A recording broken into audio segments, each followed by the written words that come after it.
Are we all set with audio? Yeah. In the jungle, the mighty jungle, the lion sleeps tonight. Yeah, just speak good and loud. Yeah, have the microphone aimed toward you. Good, like that? All right.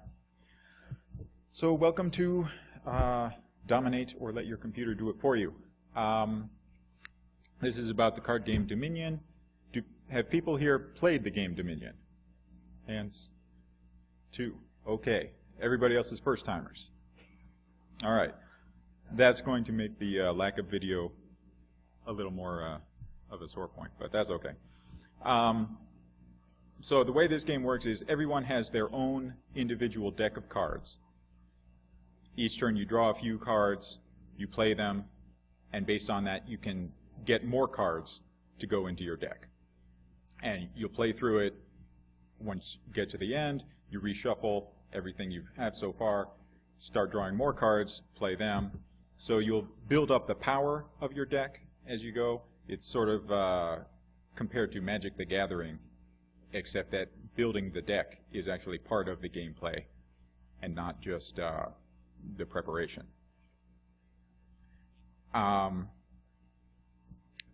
So there are a variety of different types of cards.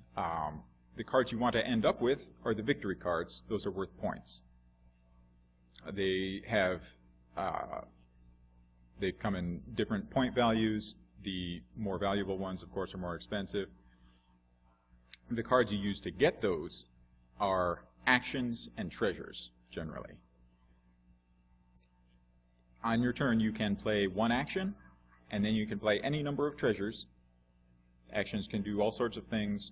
Treasures can do all sorts of things, but usually they generally provide coins which with you buy a new card.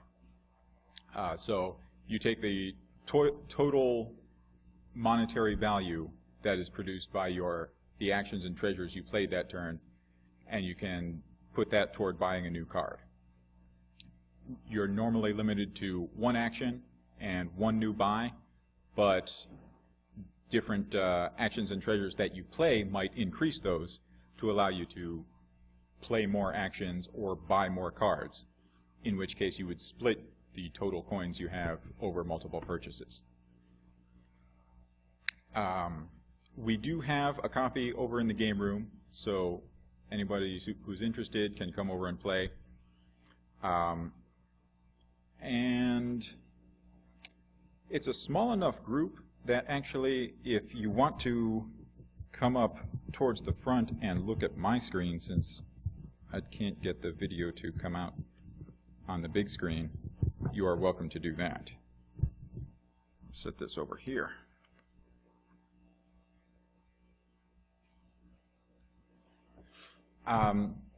So, yeah, come on up. Up here, we've got the basic set of cards that you would typically play with on your first game. The base game comes with a set of 25 cards. Out of that, you play with a random subset of 10. This is the recommended set of 10 for first-timers. They do a variety of different things. And then there are 8 expansions that give you a whole bunch more cards you can mix in. So we'll take a look at the list we've got here. First one is a good example of the basic things that a card can do. Market gives you +1 card, meaning you draw an extra card into your hand. +1 action, you can play one more action after it. +1 coin, that counts towards whatever you want to buy. And +1 buy means you can split your coins over multiple cards that you buy at the end of your turn. I should go over the basic turn overview. You start your turn with 5 cards in your hand that were drawn off your deck. You play your action, you play your treasures, you buy whatever card you're going to buy. Everything that was in your hand, everything you gained, goes into your own personal discard pile. Then you draw a new hand of 5 cards off your deck. after you make a full lap through your deck, you reshuffle your discard pile and you can start using those cards you bought on the last time through. So Market gives you a little bit of everything there. That's an action card. It costs 5, which is the most expensive action card in the first set here. But it's a great illustration of the most common elements of what an action card does. You start the game with a deck of 10 cards. 3 of them are estates, which are those are victory cards. They're worth 1 point each, and they don't do anything. And since everyone has them, they aren't even an advantage in terms of points. They really just clog up your hand. And they teach you the lesson that having points is good at the end of the game, but not at the beginning.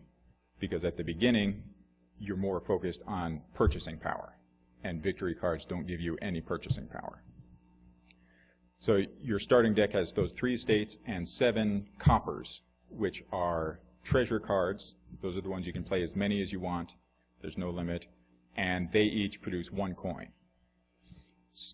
So in your hand of 5 cards, your initial breakdown will be, your first 2 turns you'll be playing through those 10 cards you start with. Most commonly you'll have 1 hand of 3 coins and 1 hand of 4. Occasionally you'll have 1 hand of 2 coins and 1 hand of 5. And then you can get one of these more expensive ones right out of the gate. So the full list here, we've got Market, which is 1 card, 1 action, 1 coin, 1 buy, costs 5. Then we've got Woodcutter, that's less expensive, only costs 3. It gives you 2 coins and a buy. You don't get to draw any more cards, and you don't get to play any more actions afterwards. Those restrictions are balanced with the lower price. After that, we've got Workshop. That does not give you an extra buy to spend your coins on, but it does give you the ability to just get a free card that costs up to 4. So if you're trying to build a deck that has lots of cheap cards rather than a few good cards, that can be useful. Next on the list here is Smithy. Smithy gives you +3 cards, which is great if they're treasures. But if they're actions, you've just used your only action and you can't play any more. So you're kind of stuck. Next one on the list is a solution for that problem. It's called Village. You draw 1 card and you get 2 extra actions that you can play. So one of those goes to replace the action you just used up by playing the Village, and then you've got 1 extra you can also play. So after a Village, you could play a Smithy, and you'll still have 1 action left over that you could play. That's a good way to, if you can set it up, that's a good way to chain through drawing and playing your whole deck on a turn.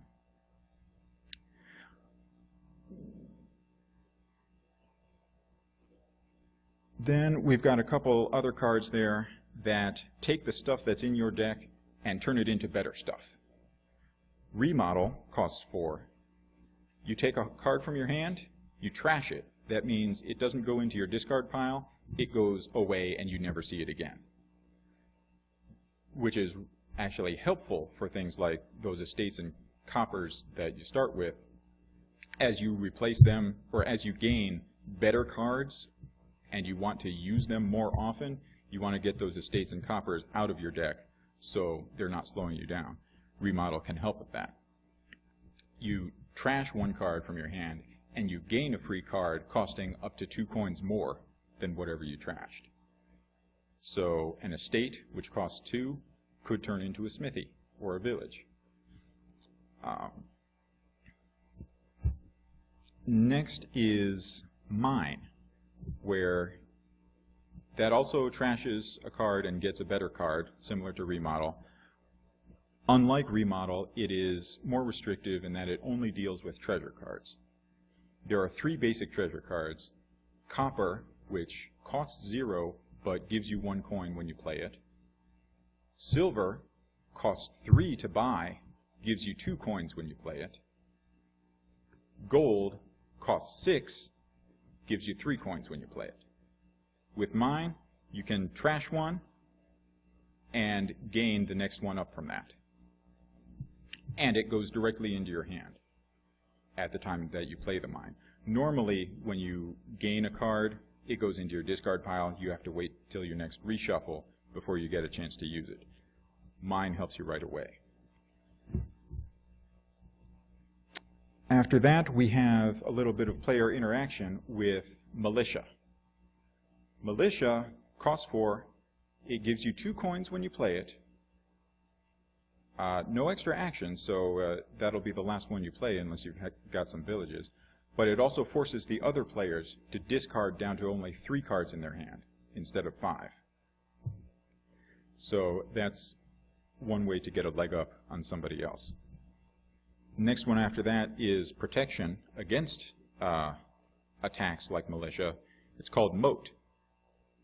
Costs 2. If you use it as an action, it just gives you +2 cards, which is not really a very big deal. But it also has the ability to negate any attacks that are played against you. So if somebody else plays a Militia, you have a Moat in your hand, you just have to show that. You keep it in your hand, you don't lose it, and the attack does not affect you. You get to keep all your cards in hand. And finally, we have Cellar, which is another cheap one. Only costs 2. It gives you +1 action, so you can play other actions after it. You discard any number of cards from your hand, and then draw the same number from your deck. So if you're stuck with a handful of really weak cards and you know you have better cards coming up, that'll help you get to them faster. So that's the base set, and there are plenty more cards to choose from to mix in, make fun new combos. If anyone's interested in playing, we have that in the game room. If we had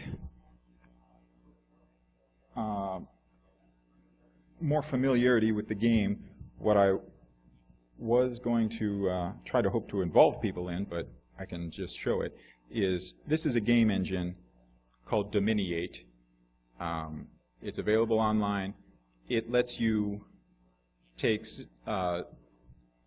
strategies that are specified in a way that the computer can execute them, and it will play them against each other.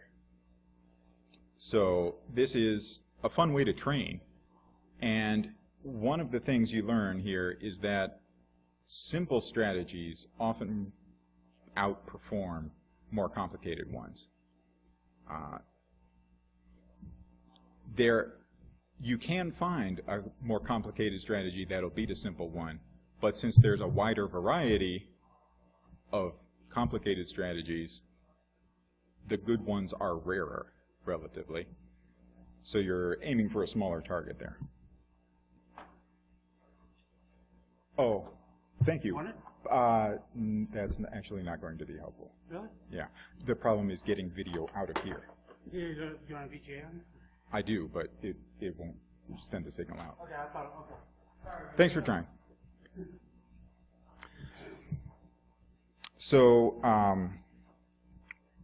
we can try coding up some simple strategies here, play them against each other if you like. I can also show you the strategy that I was working on, and I actually demonstrated the lesson to myself about simplicity versus complexity. I've spent hours and hours and hours working on this strategy, trying to make it just absolutely killer. And then I said, okay, now these are the cards I'm using. I'll come up with a complete set of 10 building on that. And then using that set of 10, I'll make a quickie little one to pit against it, against my hours of work. And wouldn't you know it, the quickie simple one won out 79% of the time. And the one I had toiled so hard on only won 21%. So still a bit more tuning to do there if I want to make that one any good. Or the other thing is, depending on which cards are available in any particular game, a strategy can be pretty good or pretty bad. It all depends on what you're up against. The set that I happen to come up with here did contain a very simple counter for the one I had been working on, but a different set of cards might allow my complicated strategy to work pretty well. So yeah, Dominiate is the thing to Google if you're interested in working on that. It uses a programming language called CoffeeScript, which is basically JavaScript with nicer syntax. If you're familiar with JavaScript, you can code straight JavaScript, and it'll work. You also don't need to know a whole lot of programming to work with these simple bots, because mostly what you'll be specifying is, here are the cards I'm interested in. So out of the set of 10 cards that's in the game, a large part of Dominion, you can win or lose before the first turn is played, because deciding which cards you're going to include in your deck is really a major part of it, and you can do that before anything else happens. So that's what coding up these bots helps with. You can see how these different card combinations compare with each other, and even if you don't put a lot of tactical smarts into your game bot, just specifying, I want to buy some of this card, I want to buy some of this card, I want to buy some of this card, and then just play that however you think is best. And the computer will make a reasonable default choice on how to play the cards. Then you can see, all right, this thing that I had in mind was absolutely no good. This thing is kind of decent, but it could use some tweaking. This other thing is absolutely killer, and I want to beat it. So that's CoffeeScript.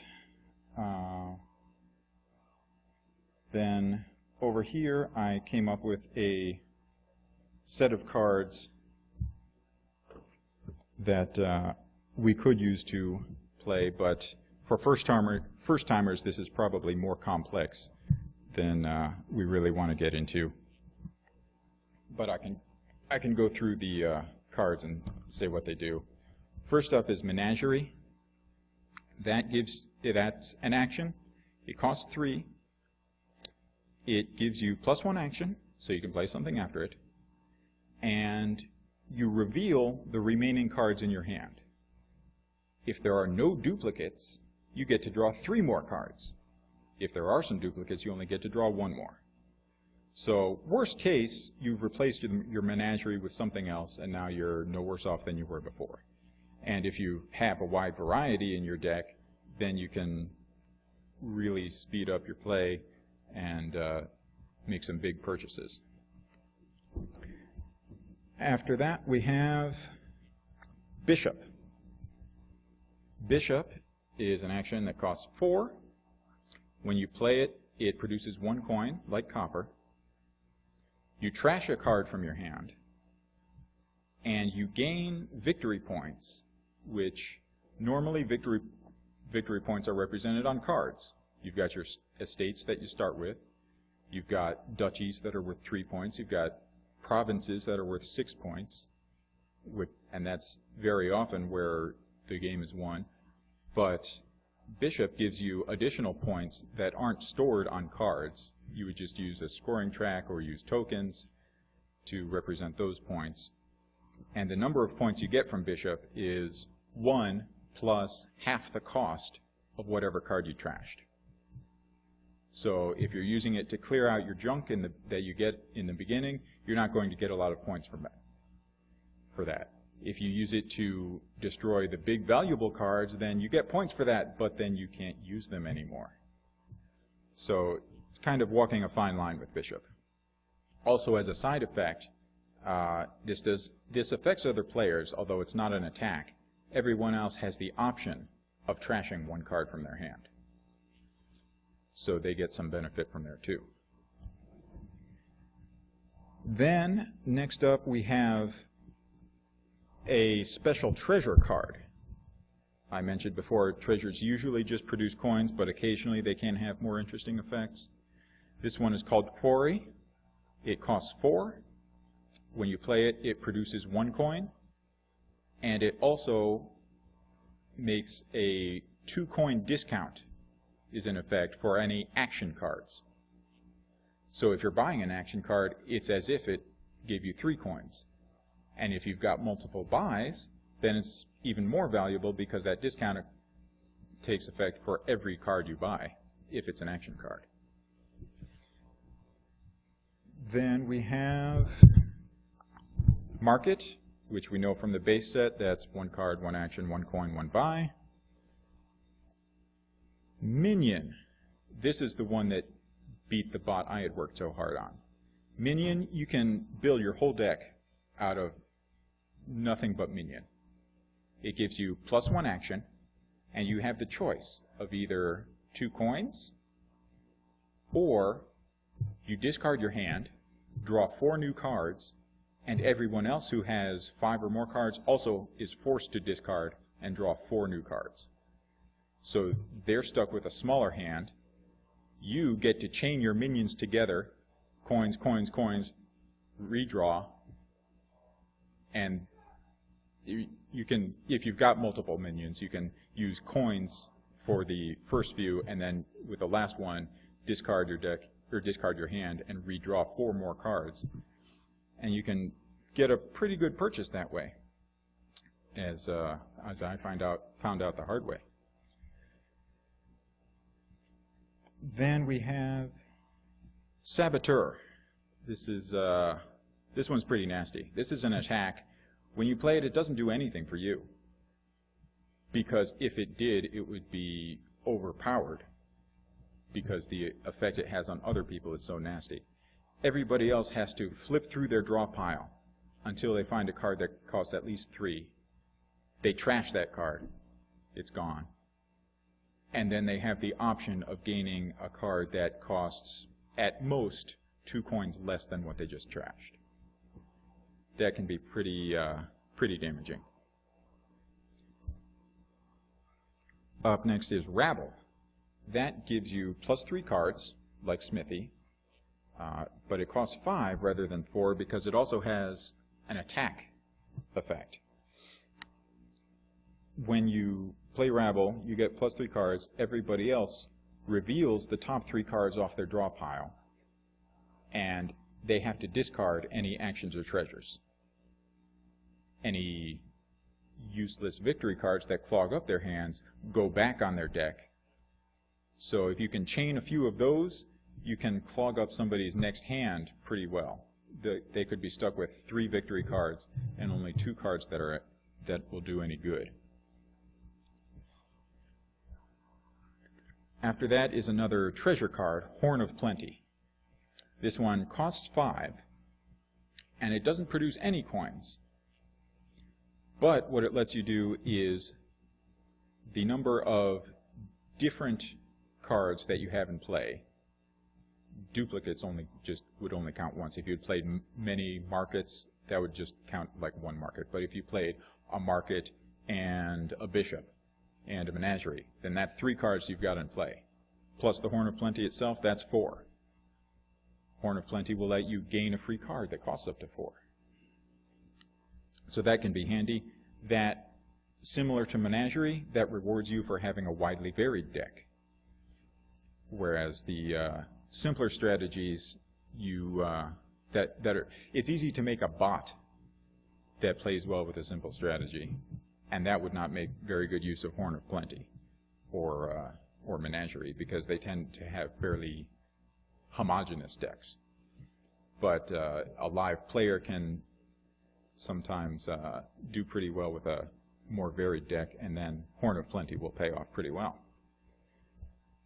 After that, we have a new kind of victory card, Fairgrounds. Fairgrounds is not worth a fixed amount of points. It also rewards you for variety in your deck.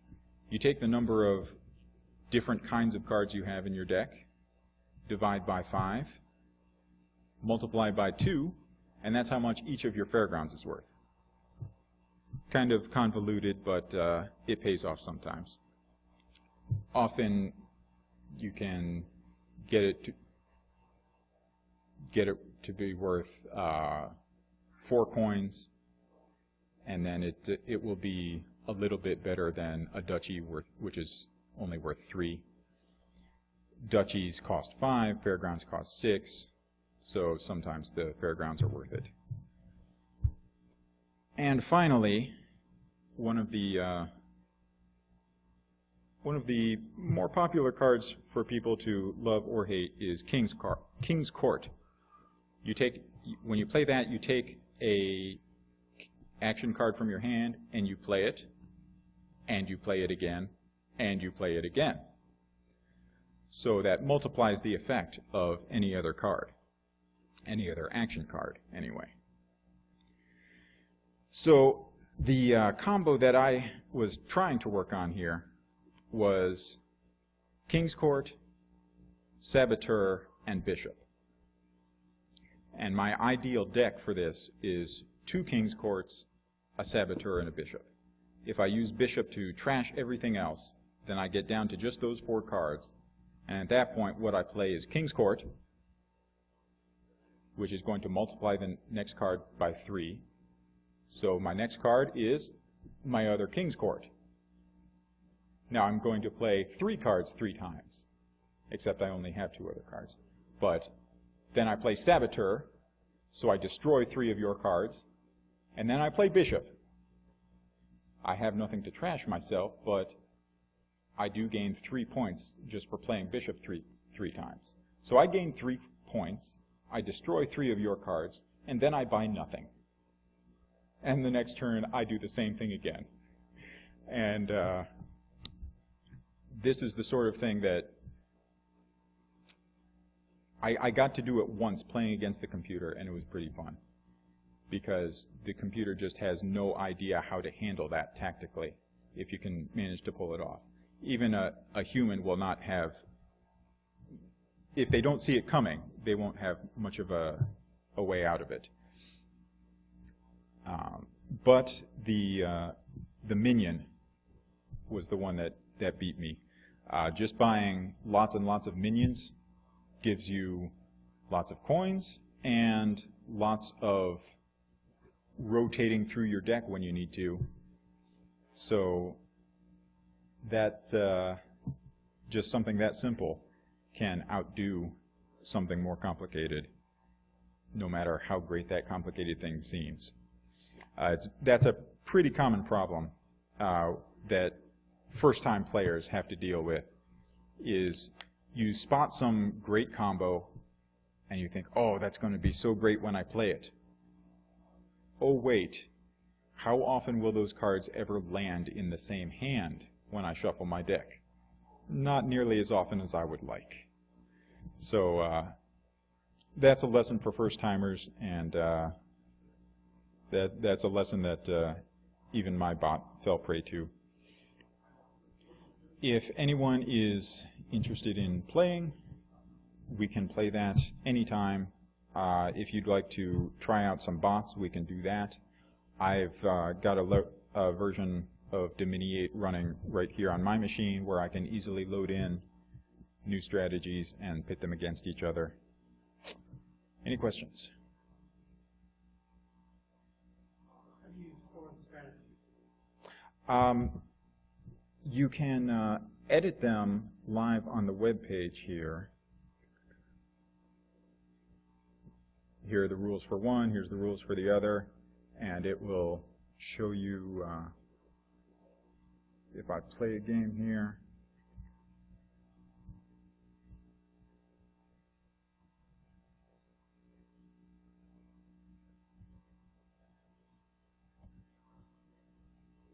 This shows you how much money each player had at each turn of the game.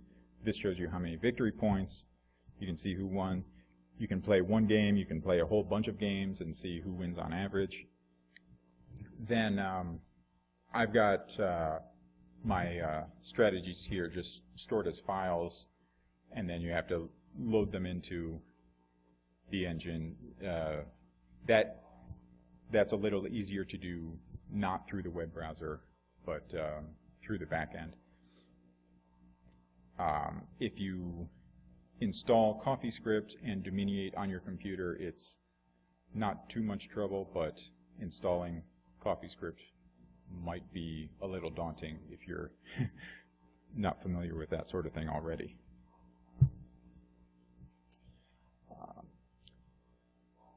Yeah, so that's roughly all I had. So you store your strategy as CoffeeScript file? Yep. Yep. Just, yeah.